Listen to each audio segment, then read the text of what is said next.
Salut à tous, bienvenue dans cette nouvelle vidéo avec, vous le voyez encore, des ronces mais aussi un arbre énormissime. Voilà, regardez un petit peu par rapport à moi. Le bestiau. On fait donc côté jardin. Et puis tout au bout, là, vous voyez, on fait côté route. Quand on rentre quelque part, on se demande toujours si ça va être intéressant. En arrivant, je remarque ces vieux numéros de Paris Match et de la Dépêche du Midi, le journal local. Tour de France ici. Non, Tour de l'Avenir, pardon. C'est écrit en gros. Algérie. Tous ces journaux datent du début des années 60.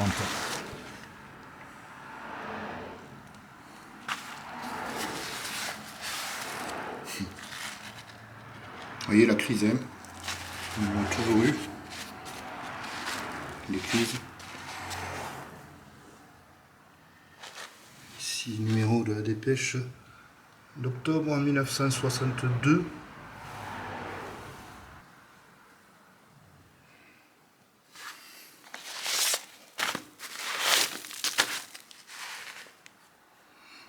Ça c'est marrant parce que, quoi qu'il en soit,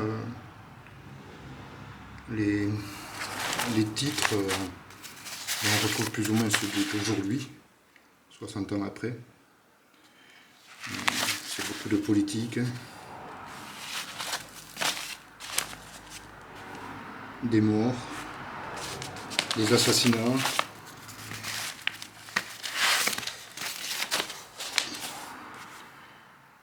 Donc, voilà, la guerre, on a vu quelque chose sur la guerre d'Algérie tout à l'heure, 1961, avec des mauvaises nouvelles pour la NASA. J'aurais pu passer des heures à feuilleter tous ces journaux, mais il y avait une maison à visiter. Petit salon ici, avec sa cheminée, ses objets, cette vaisselle, j'allais dire, c'est service à café, pour être précis. Des fleurs. Alors, sur un papier, hein, ou un tissu plutôt.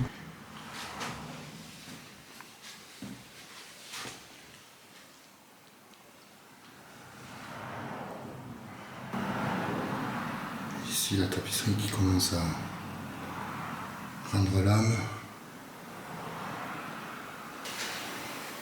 Petit pain sur la poignée de porte. La même ou presque. Alors ici, c'est plus le salon, je pense. C'était peut-être la salle à manger à côté en fait. Est-ce que c'était des Espagnols qui vivaient là? Je ne sais pas en tout cas. Ah non, même pas. Journal de l'Université des Annales. L'Université des Annales, créée par Yvonne Sarcé, était un lieu où se donnaient des conférences qui étaient reprises dans ce journal.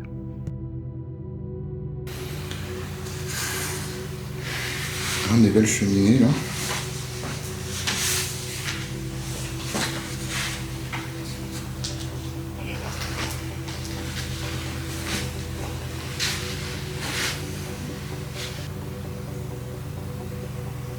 Donc ici un téléphone bien vintage. Encore que, c'est encore à touche, hein. C'est déjà à touche plutôt. Et puis, les amateurs d'objets anciens auront sans doute remarqué ce plumeau avec de vraies plumes, ainsi que l'étui à pipe juste à côté.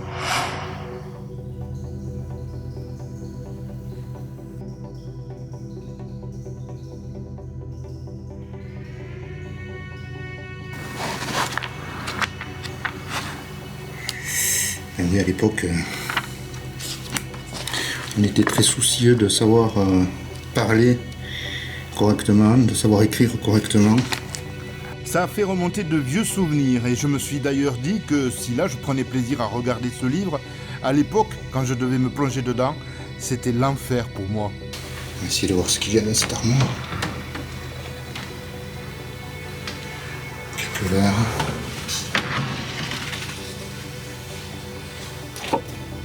Trousseau de clés. Des clés de voiture, qui sait, peut-être celle de la déesse dont j'ai trouvé une photo un peu plus tard. On continue la visite avec la cuisine où régnait, comment dire, un joyeux bordel. D'autres auraient peut-être dit « ils sont partis sans faire la vaisselle ».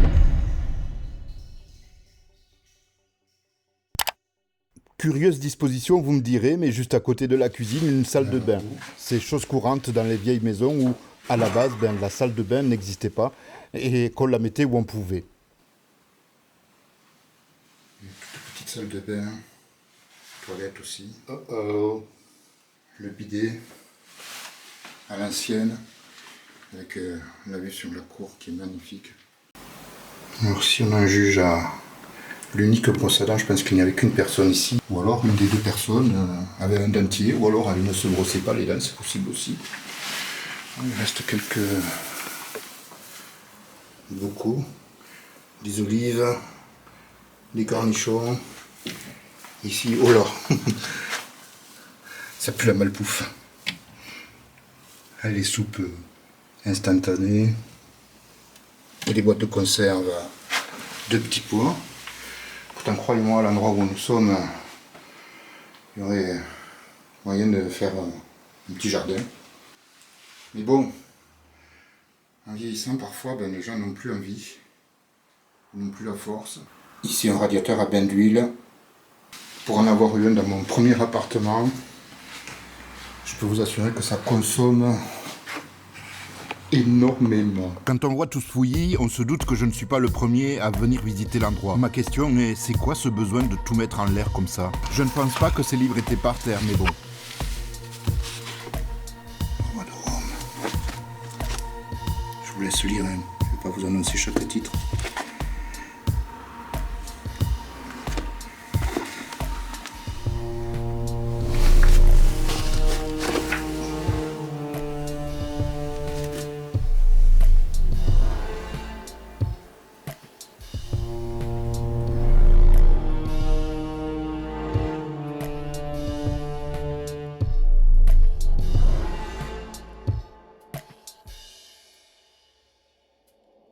Allez, on continue. On arrive à l'étage avec ce joli fauteuil pour nous accueillir, une tapisserie sympathique aussi. Ça, je ne sais pas du tout non plus ce que c'est. On dirait un petit peu une urne pour mettre les cendres, mais je préfère croire que ce n'est pas ça. Oula. Regardez un petit peu. Waouh. Alors ça, c'est le genre de décor que certains ne vous montreront jamais parce qu'ils trouvent ça trop destroy. Moi, c'est ce que j'aime dans les sports urbex. J'aime quand c'est un petit peu comme ça, un peu decay, un peu éclaté. Quand le temps a fait son œuvre, que personne n'est rien venu casser. J'adore ça. La visite continue avec une autre chambre et ce lit, comme on n'en fait plus.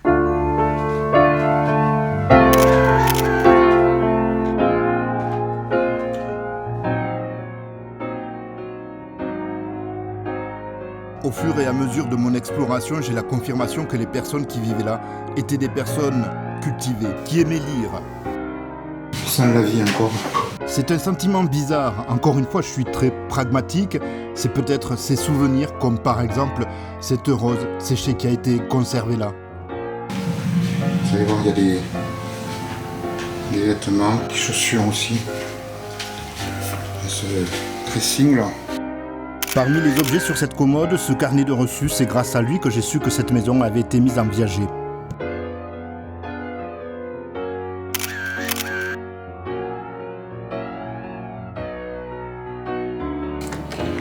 Ces tiroirs sont un peu bloqués, je ne voudrais pas forcer. Comme d'habitude, vous connaissez la chanson. Surtout plus dans la encore quelques petits trucs ici. Ça c'est pareil, c'est le genre de bruit que j'adore. Communiquer avec l'au-delà. En plus de ce livre, dans cette chambre, il y a aussi cette armoire qui couine tout autant que l'autre et contient du vieux linge. Vu l'état des plafonds, je n'étais pas trop chaud au début, mais je me décide à monter à l'étage supérieur. Comme au rez-de-chaussée, je vais y trouver des revues, mais aussi ce vieux numéro de la Dépêche du Midi. Celui-ci est avant Dallas.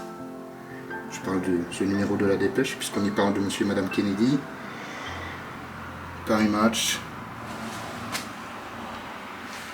Ici. On avait le manuel de grammaire en bas. Là, c'est un manuel de lecture avec juste à côté ces numéros de l'écran avec un hommage à Louis Jouvet, tout comme dans ce Paris Match, sans doute à l'occasion de sa mort. Le tout datant des années 60 comme le reste. Ah, ça aurait été dommage de ne pas monter quand même. J'avoue.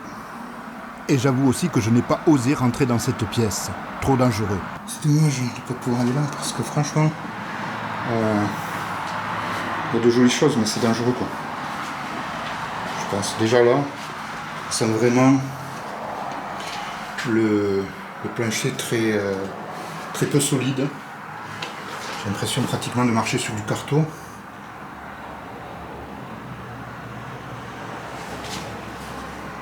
Et comme je vous dis à chaque fois, j'ai pas envie de passer à travers. Je décide donc prudemment de redescendre. Alors en plus des voitures, vous risquez d'entendre une vache, un meuglier. C'est sur ces dernières images que s'achève cette vidéo. Je repars sur la pointe des pieds. J'espère qu'elle vous aura plu. Si c'est le cas, vous savez ce qu'il vous reste à faire.